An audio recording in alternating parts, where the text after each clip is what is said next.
yan. Kasama ko ang aking anak. Manguha kami ng pichay. Let's stay there ha.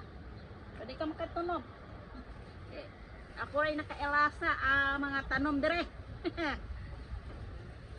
Wa kayo ng pichay. Yan.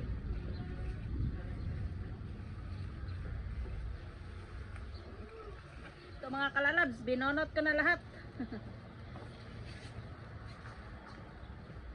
Ay.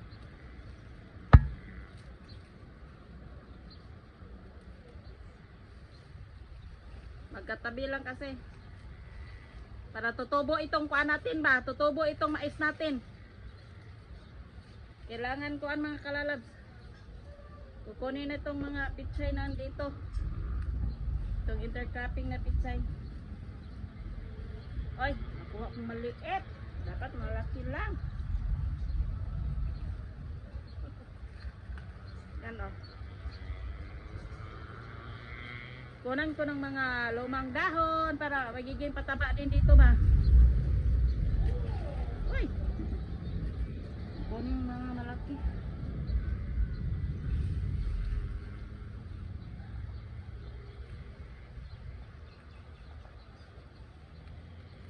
At kahit maliit, kinuha ko mga kalalabs dahil yung mga nasa gilid lang ng puno ng mais ba, para walang kompetensya itong mais.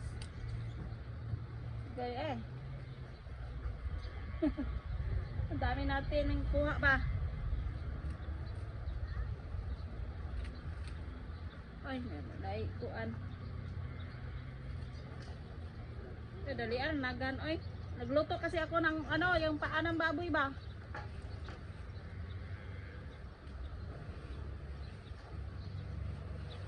Ano din natin to?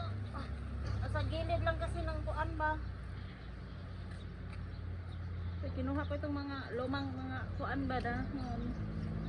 Yan, marami na tayong kuha.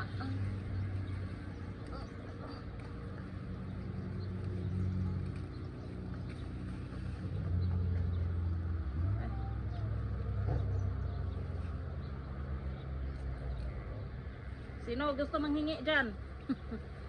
Sino gusto manghingi? Bibigyan ko.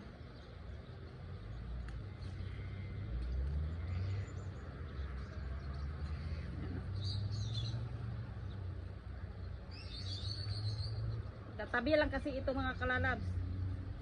Kaya kailangan natin kunin Yan ito, may mga tanim. Mommy, can I put water on your plant? Yeah, you can.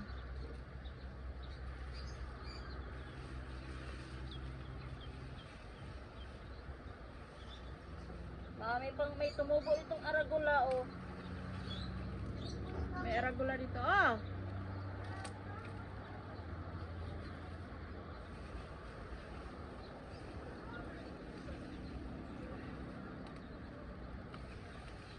Agay. I'm gonna put the water on it. Pag yan na matumat. Yes, ka ng spray. The water spray.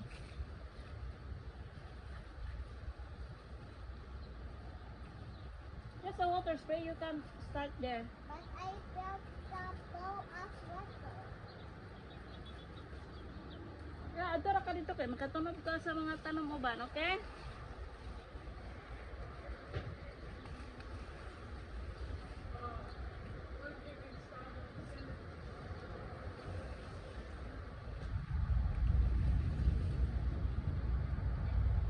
Kailangan ko ding magmuha ng patatas. Damihan ko ng dahon mga kalalabs kasi paborito namin itong dahon.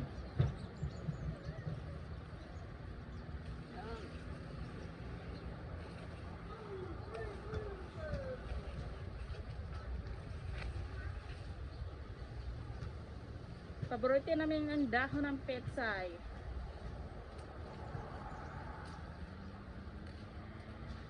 Yan. Ngayon mga kalalabs, fast forward ko na itong video ko kasi mahaba. So ito po ng basket ko ay napuno talaga sa pag-harvest ko ng pitsay. Kasi nag-intercropping ako dito sa aking pitsay ba. dito sa gitna ng tabla ng mais. Ay naku mga kalabs, ala natin napansin ko ngayon ba, sus kawawa naman akong tingnan dito ba, tingnan yun naman yung panty sa angkan ba kay may labaw na sa short na no, patyo ko kabantay nga na insert din ako na, sus grabe naman yung tao ni umaw na yun yung mga kalalabs, di na takakuan ba, di nakapansin. Di na makabantay sa sariling ko galingon. Ay, basta ako natutuwa ako sa pag-harvest ng mga pitsay dito sa aking kuan ba kasi ay, hindi kasi tumaba yung aking mais ba kay dahil na nagagawa na sila ng nutrient sa lupa ng pitsay. Kasi nasa kuan ba mga nanalot talaga mga kalalabs kasi makapal yung pagkuan ko pagsabod ng mga buto ng pitsay. Kasi itong pitsay kasi hindi ko siya tinanim yung kuan siya ba yung direct parang sa pala yung direct planting ba yung sinasaboy lang yung seeds. Sinasabay ko sa mais ba o tingnan yung mga kalalabs, so nakapag-harvest ako ng mais, so